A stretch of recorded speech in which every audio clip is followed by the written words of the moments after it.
Ассалому алейкум, дорогие мои друзья и дорогие мои подписчики. Перед нами сидит Кобилджон Ака, наш руководитель этого фирмы Рамазан Тура. Кобилджон Ака основной на узбекский группа, он руководитель. Ассалому алейкум, Кобилджон Ака. Ассалам, рахматуллах. Передать привет нашим друзьям и нашим подписчикам.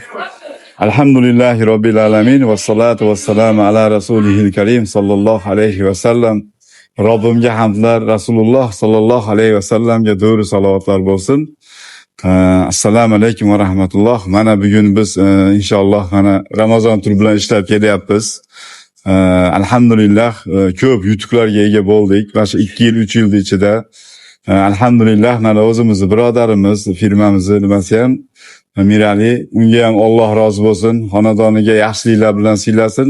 Juda ko'p bir imkoniyatlarni beryapti. Eng yaxshisi bu imkonlardan reyslarimiz vaqtida inshaalloh juda bir qulay, bitta peresatga, boshqa firmalarda 2-3 ta peresatga bo'lsa, bizda bitta peresatga bilan kela olamiz. Umra to'g'risiga kelsak, endi nima deymiz? Umrani 4 ta amali bor. Alhamdulillah. Ulardan eng birinchisi ihrom o'rash, undan keyin Ka'bada tavof qilish 7 marta, undan keyin say amali, Safo Marvaga chiqib say amallarini bajarish va soch oldirish. Umra to'g'risida nima deydi? Rasululloh sollallohu alayhi vasallam aytadi: oltin bilan kumushni o't, gulhan, olov, oltin bilan kumushni, temirni qanday kirini ketkizsa, haj umra ham insondagi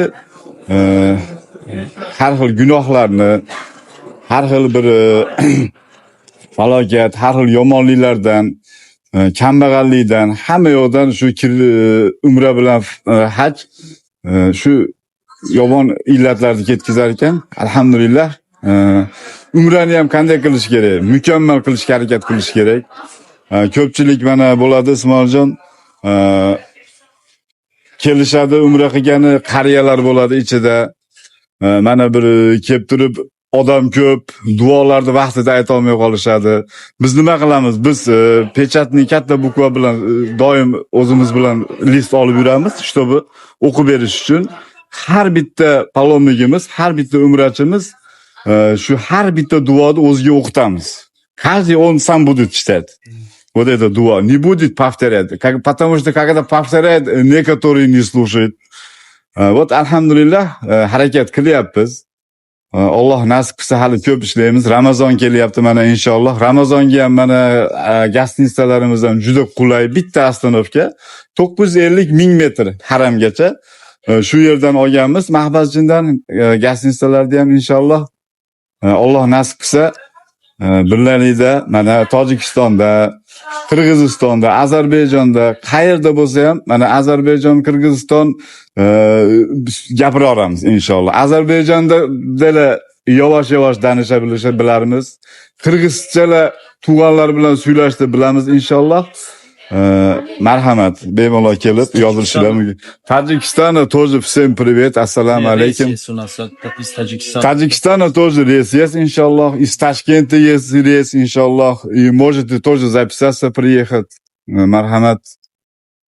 Бародарои азиз, Кобилджон Ака роҳбалади забони узбекӣ, яъне ҳоҷиёе ки аз Узбекистон, аз Қирғизистон, аз Қазоқистон, аз Азарбайҷон, мисол ҳами гурӯҳи мо да мебиёянд ки мисол баъзеҳошон русиро намедонанд, баъзеҳошон тоҷикиро намедонанд. Мисол мо роҳбалади махсус дорем ки ба забони узбекӣ мебарад, мақсад умра мекунанд, ҳамаша нигоҳубин мекунанд, мефаҳмонанд қоидаҳои умра кардана ҳамаша. Акай Кобилҷон дар хизматай. Хоб яке аз роҳбаладои бо таҷрибаи ҳастае ки тӯли чандин сол мешавад ки мақсад роҳбаладӣ мекунаву ва чанд соли охир ҳамроҳи ҳамин ширкати Рамазон Тур кор мекуна якҷо. Хулоса бародару хоҳарое ки узбек забон ҳастанд метавонанд ба дили пур муроҷиат кунанд. Дар инҷа иншаалло ягон нофаҳмоӣ, ягон мушкилӣ намешашон. Кобилҷон Ака иншаалло дар хизматай, ҳамаша бо мефаҳмонашона. Хоб агар ягон саволо боша, мақсад бародарое ки узбек забон ҳастен, мисол оиди умра кардан, ягон саволо дошта бошен, ваш номер я оставлю здесь, да? Если какой-нибудь вопрос будет, если какой-то, ну, узбекский, если будет, Иншаллах. может прямо вас написать или звонить. Или вот на этот номер Рамазан Тур тоже напишите, мы передаем Кобилджон ака, быстро вам ответит. По-узбекски скажи это. Если... Inshaalloh vопроslar bo'lsa, savollar bo'lsa bemalol mana inshaalloh biz saytlarimiz bor. Ismoiljonni YouTube'iga qoldiramiz nomerlarni. Xohlasanglar primoy savol javob qilishingiz mumkin. Xohlasanglar inshaalloh mana Ismoiljon menga yetkazadi. Nima savol javoblar bo'lsa bemalol berishingiz mumkin inshaalloh. иншалло ягон саволо боша агар оиди мисол чихел умра кардан қоидаи умра кардан умуман чиз саволе ки дорен метонем прямо нависонен дар амиҷа ба забони узбекӣ нависонен мо передат мекунем дар акаи қобилҷон иншалло ҷавоб мегардона номрои ҳами ширкат агар нависонен бо номрои акаи қобилҷонам иншалло дар рӯи навор мемонам ки мақсад ягон хизмат шуд метавонед худашда муроҷиат кунед хулоса ҳами акаи қобилҷон қатъи мо иншалло забони узбекӣ қатъи ягон мушкилӣ намешад дар шумо ҳоҷиёе ки мебиёед ҳоли бо роҳбалад ҳастай ба забони русӣ вайшам иншалло ҳамроҳшон суҳбат мегузаронем ҳамаша мефаҳмона нашоти гасница ман навороро дар шабакаам гузоштагиам гасница чӣ хел обстоятелства дорад чӣ хел ҳолат дар состоянии гасница чӣ хел ҳамаша мондагиам мефаҳмонам дар видеоам ҳастай ҳозир бо иншалло ки дар давоми ҳамин видеорам ягон қисмакша мебарем мемонем вот я на дальнейшее это видео ставлю видео который на вот комната снимали, да, и Все реклама. да, и сколько минут ходит отсюда автобус. Ну, все это я ставлю. Можете спокойно заходить, посмотреть. Иншаллах, ки хизмат делаем. Хорошо? Салам алейкум ва рахматуллахи ва баракатуh. Короче, اینا اومدیم الحمدلله خونه رو گرفتیم کلیتو رو گرفتیم من نمیدونم که من این خونه چهاردومه هم خونه چهاردومه حالی همه تانجا با جاش خوشو اینجا اشکه نیست نه اینا دوشش اجاد خونهش دوشش همش قایدوی خب اینجاش خونه سه دادم درمه درمه دویله درمه ویدیو میکنم خونه سه آدمه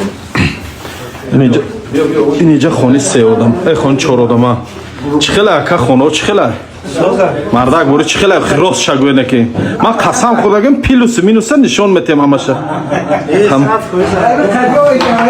خیلی نگاه که دوش بوش همه قایدوی خب اینی خونه سه آدمه این خونه سه آدمه همه شرایطش قایدوی تنجه همش سیف داشته بخون مردم گروپ اینا دیدن اینا می سرای نویسندگی که اینا همی تونل برو آمدن میبرن خیلی یکم گاسیسا پشتینی می خطیم خیلی تا میخرن گاسیسی خدمونه نزدیک اینا پشتینی میزدنده جای خدمون اینا می سرای نویسندگی گاسیسا را دیدن همی لامپچکا را دیدن همی جفرن نیم خیلی میونه بر راست جای خدمون میری پاو میخری اون اوس آمدن اون طرفی را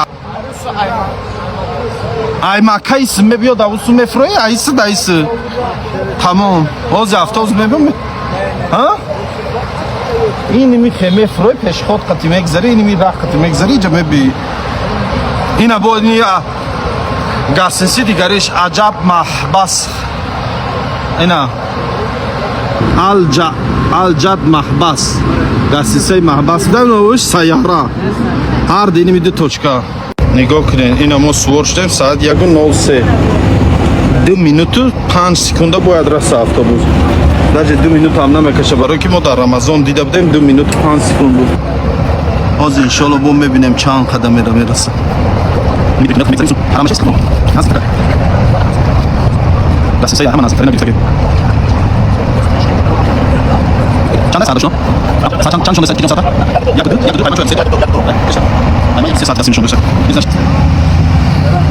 من در رمضان دیده بودم 2 minut و 5 سکند میومد اتوبوس ها چند minut میره اتوبوس یک 3 بود یک 4 این رسیدیم دیدی خلاصه چند شد 1:05 دیدی همین 2 minut و 5 سکند اومد 2 minut میومده